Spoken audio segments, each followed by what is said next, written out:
అవును, చాలాసార్లు మన జీవితాల్లో మనం బలహీనులంగానే ఉన్నాం, ఇన్సిగ్నిఫికెంట్గా.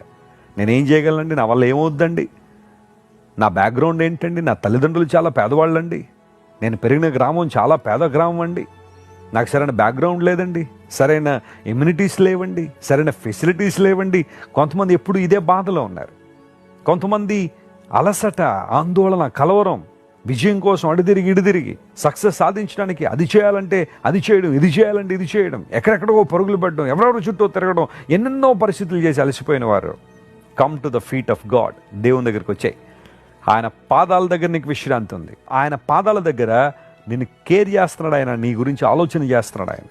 నువ్వు లోకం దృష్టిలో బలహీనుడివే కావచ్చు, కానీ దేవుని దృష్టిలో మాత్రం కాదు. ఆయన తన బలంతో నింపాలని, తన శక్తితో నింపాలని ఆయన కోరుతున్నాడు.